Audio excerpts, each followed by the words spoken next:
আয় আয় আয় আয় আয় আয় এই যে উপরে এলাম এই যে দেখি আসে কিনা। ক্ষুধা লাগছে, সকালে উঠে ছেড়ে দিছে ওরে, কি করে দেখি। ওই তাই করছে। আয় আয় আয় আয় বিষয় আয়। এই তো এই যে সাথে সাথে সাথে চলে এসেছে। তাকে আর পাইকে সে তার মতো এখন দৌড়াদৌড়ি ফালাফালি করবো।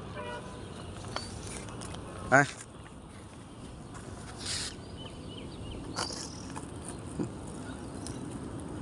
বিলাই যারা পালেন অবশ্যই খাবারের দিকে একটা জিনিস খেয়াল করবেন।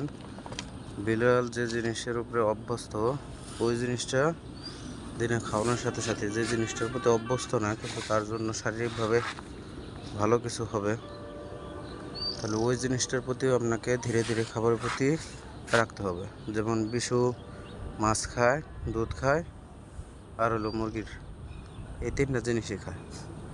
কিন্তু তার বাহিরেও আমি চেষ্টা করতেছি যে অন্য কোনো কিছু খাবারের প্রতি অভ্যস্ত করার জন্য, কিন্তু এটা নিয়ে আমি একটু বিপাকে আছি। বিশেষ করে ভেজিটেবল মানে ওই যে ক্যাট ফুড যেটা তৈরি করে, মিষ্টি লাউ, চিকেন, এটি সব কিছু দিয়ে টিয়ে যে ক্যাট ফুডটা তৈরি করা হয়, এই ক্যাট ফুডের প্রতি সে কোনোভাবেই হচ্ছে না।